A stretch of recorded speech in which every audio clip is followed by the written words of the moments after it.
It's too old if that's the only clinical experience that you have on your application. That looks like a giant check mark, right? Check, I'm done.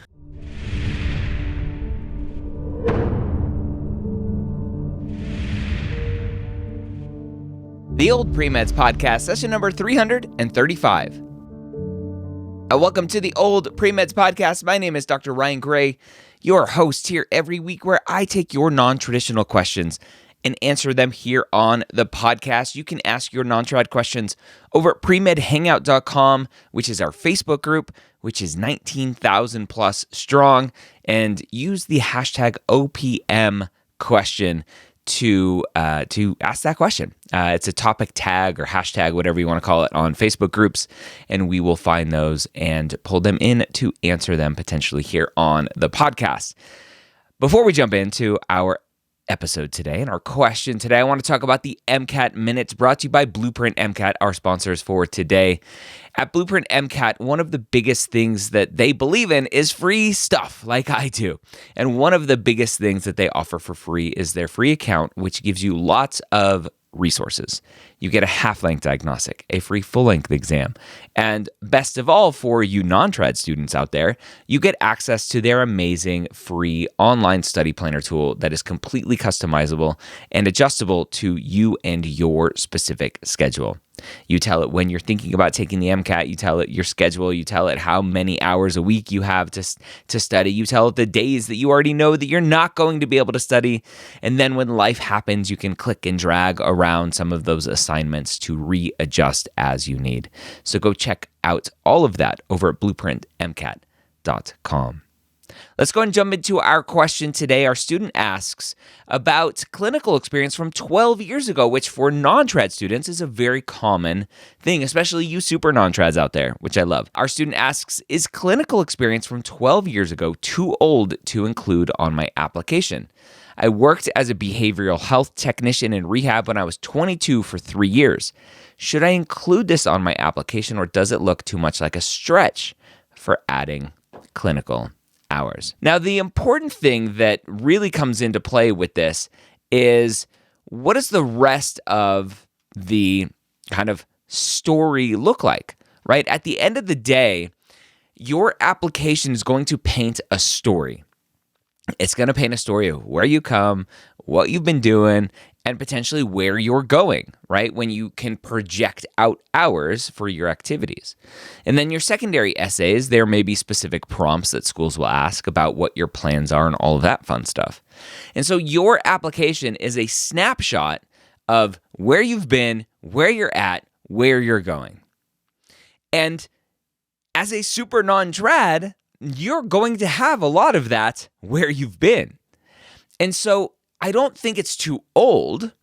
The only thing I would say is it's too old if that's the only. It's too old if that's the only clinical experience that you have on your application. That looks like a giant check mark, right? Check, I'm done. Got it. And it looks like you have been spending your time doing other things that you're interested in more than putting yourself around patients, showing med schools that you like being in a clinical setting, that you like taking care of patients. So for non-trads out there, it's a very common question, a very common dilemma that comes up in terms of showing med schools, hey, here's who I am, here's what I've been doing, here's everything about me. And oh, by the way, it's really old, so I don't know if I should tell you, or if I do tell you, I'm going to feel insecure about it because it is old and I don't want you to think that I'm old. Like, we have so many thoughts just going through our heads, so many fears going through our heads as we're doing this, that ultimately at the end of the day, again, this is your story. It's your journey. It's your authentic self that you're putting into this snapshot. And yes, stuff that you did 12 years ago as a behavioral health technician is valid. It shows that you were exploring healthcare potentially back then. And yeah, you took a little bit of a detour because it's been a few years. And that's okay. That's perfectly okay. And you may have questions. Hey, I saw you were doing this behavioral health technician stuff 12 years ago. What happened then? Why did you stop pursuing this? Right? And that's just your story. That's your journey. That's your authentic self. And there will be medical schools out there that are like, oh, this person's been around for a long time. I'm not sure they really understand what they want to do and if they're really committed this time or whatever, right? There are going to be naysayers left and right and front and back, and they're everywhere. But it only takes one to say, hey, this is really cool. You've been on this journey for a long time and you're finally here. Go listen to an episode. I don't have the episode number off the top of my head. I think maybe 481. Let me Google it while I'm recording because that's always a good one. PreMedYears.com/481. Maybe. It's an episode I did with a medical student, Antonio Patterson. It is not 481. And Antonio, as I'm continuing to Google it, Antonio is 50 years old as a medical student and was a pre-med for like 21 years or something crazy. And he knew he wanted to go to medical school, but life got in the way, kids got in the way, family got in the way. He went and like joined the church and was a pastor, and he did so many amazing things all along the way that it's still, at the end of the day, he knew he wanted to be a physician and he knew he wanted to go to medical school.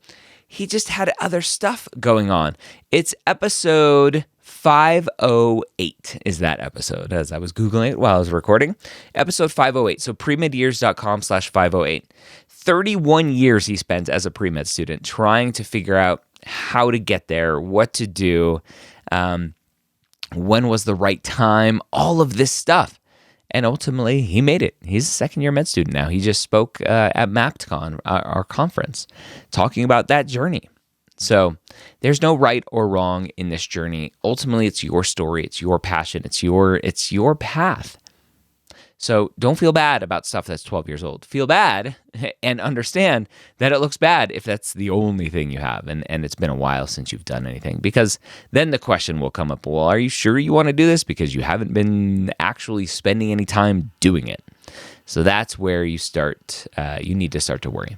All right. So remember, your path, your journey. There's no one right way to do this. So go live your life. Go chase your passions. Go do the things you want to do. Yes, go explore medicine. Yes, go explore healthcare. Yes, go explore the life of a physician, all of that good stuff. Be a good human being. Get good grades, all of that wonderful stuff. And if you need some help with your applications, whether it's writing your essays, working on secondaries, or interview prep, check out, we have an amazing small team of advisors at medicalschoolhq.net/advising. Come check us out. We would love to help you out. We'll see you soon here on the Old PreMeds podcast. Don't forget to subscribe to get these episodes whenever they release for free in your podcast player. And don't forget to check out blueprintmcat.com. Have a wonderful week. We'll see you next time here on the Old PreMeds podcast.